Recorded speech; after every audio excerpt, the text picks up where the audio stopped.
Hey everyone, and welcome to This Explainer. I am absolutely thrilled you're tuning in today because we're going to unpack one of the most unbelievable hidden gem stories in the entire history of science.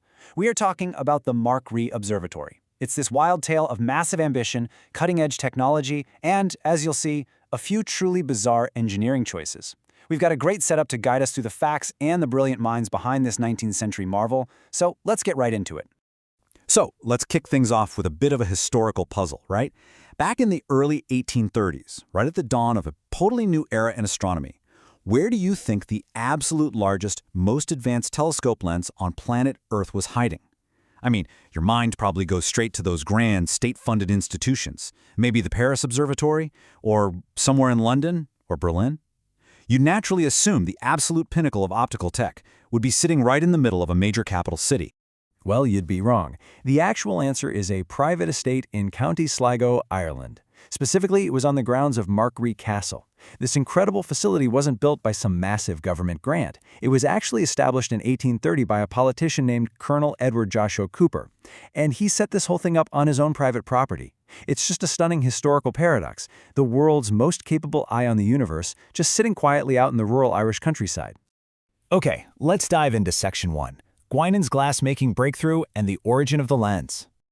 To really understand how a masterpiece of technology like this ended up in Sligo, we have to trace the global scientific supply chain of the 19th century, starting all the way over in Switzerland. The journey of Pierre-Louis Guinan is just incredible. Born in 1748, he started out as just a self-taught amateur telescope maker, but he noticed this massive bottleneck in astronomy.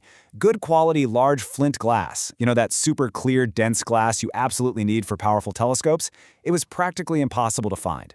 So through some seriously painstaking trial and error in the late 1700s, he essentially brute forced a breakthrough and actually succeeded in producing flawless flint glass of massive dimensions. I mean, the guy was so good he went on to teach the legendary optical physicist Fraunhofer.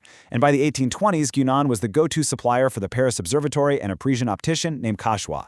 Basically, Guinan is the unsung hero who provided the raw, flawless canvas for our story. Moving right along to Section 2, the record-breaking Cauchoix lens, from Paris to Sligo. So, we're kind of assembling a historical heist crew of innovators here. We've got our Swiss glassmaker, and now the narrative jumps over to Paris.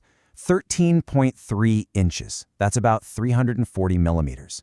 That was the staggering aperture of the doublet lens completed in 1831 by Robert A. Cauchoix of Paris, using Guinan's glass blanks.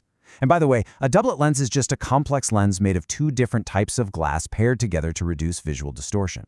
But you have to understand, in 1831, a 13.3-inch aperture wasn't just big, it was literally the undisputed largest in the world. An absolute monster of a lens, capable of gathering unprecedented amounts of starlight. And this brings us right back to our ambitious Irish politician Edward Joshua Cooper. He wanted the absolute best, and he paid a staggering £1,200 for this optical masterpiece back in 1831. To put that into perspective, that was a massive, massive personal investment for the time. It really shows you Cooper's sheer dedication to the science, right? He wasn't just some casual hobbyist. He was a man on a mission to map the heavens. All right, Section 3, engineering the observatory, the grub mount, and the bizarre setup. Because, having the world's largest lens is one thing. Actually pointing it at the sky and tracking something, that's a whole different beast. Bringing this delicate Parisian glass to Ireland required some serious local engineering to even make it usable. 2.4 metric tons, that's almost 2.6 US tons, and it was the weight of the massive equatorial mounting supplied in 1834 by Thomas Grubb of Dublin. To support a lens with a 25-foot focal length, Grubb built an absolute tank of a machine. It even had a clockwork precision drive to automatically track the stars, and the whole thing rested on a giant limestone pillar. It was just this beautiful marriage of local heavy engineering and continental fine optics. But here is where the story gets incredibly quirky. They had this multi-ton, cutting-edge precision drive, right? And they built a 16-foot circular wall to enclose it. But then they completely forgot, or incredibly deliberately decided against, putting a roof on it. I'm serious, there was absolutely no dome. Nothing. They took the greatest, most expensive scientific instrument on the planet and left it entirely exposed to the legendary rain and weather of Western Ireland. It's a hilarious, bizarre contradiction, but it honestly just adds to the charm of Markree. Which takes us to Section 4, the observatory's arsenal, expanding the capability. So, that giant, rain-soaked refractor wasn't flying solo. It was really just the crown jewel of a much larger, incredibly well-stocked operation. Cooper's ambition was off the charts. Just look at this timeline. In 1831, they grab a trout in transit. By 1834, the giant Cauchoix refractor is online.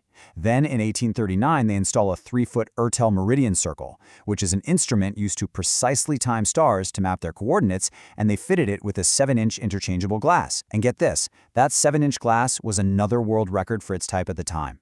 Toss in a 3-inch Ertel comet seeker in 1842, and Cooper had essentially built a world-class scientific arsenal right in his backyard. And the broader scientific world definitely took notice. This wasn't just written off as some rich guy's folly. In 1851, the Royal Astronomical Society actually declared Markree undoubtedly the most richly furnished private observatory known. Having the establishment validate his setup like that was huge. It proved Cooper and his team were highly respected, active players in global astronomy. Now, what's really interesting about this next slide, Section 5, the discovery of Metis. This is where the hardware finally turns into tangible results. So what did they actually find? Well, almost immediately, the hardware delivered. Even without a roof over their heads, Cooper's team logged some really impressive early triumphs. They actually used the giant refractor to make detailed sketches of Halley's Comet during its 1835 pass, and they successfully viewed the famous May 15 solar eclipse in 1836. They were seriously pushing the boundaries of what could be seen. But the absolute crowning achievement of Markree, the one that really cemented their legacy, was the discovery of Asteroid 9 Metis. In 1848, Cooper's highly able assistant, a guy named Andrew Graham, was scanning the skies using that wide-field Ertel comet seeker, and he spotted something new, a previously unknown celestial body right here in our solar system. Finding an asteroid in 1848 was a massive deal. It literally changed our map of the solar system, and it happened right there from the wet grounds of a castle in Sligo. All right, let's look at Section 6, Markree's scientific legacy going beyond the stars. 60,000. I just want you to take a second and let that number sink in. Throughout the 1850s, the dedicated team at Markree produced a monumental catalog documenting the positions of 60,000 stars. Just imagine the sheer, painstaking effort of logging tens of thousands of stars by eye, night after night, out in the open air. It's mind-boggling. This catalog ended up being a massive contribution to the astronomical data of the 19th century. But, like all great eras, the golden age of Markree eventually began to dim. In 1860, that brilliant assistant Andrew Graham moved on to the Cambridge Observatory.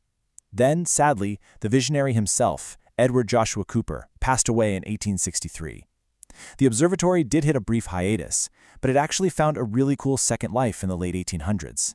They pivoted their focus toward double-star research and meteorology, even using those newly invented Stephenson screens for weather tracking.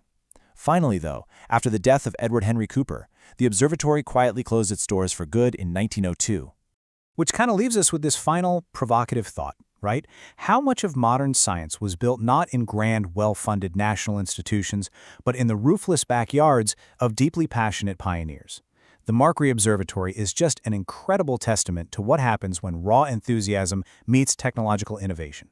Through the glass of Guinand, the lenses of Cauchoix, the engineering of Grubb, and the relentless dedication of Cooper and Graham, the universe was brought just a little bit closer to an Irish castle. The big takeaway for us in this explainer is that sometimes the greatest discoveries happen exactly where you least expect them. Keep looking up, everyone, and thanks so much for joining me.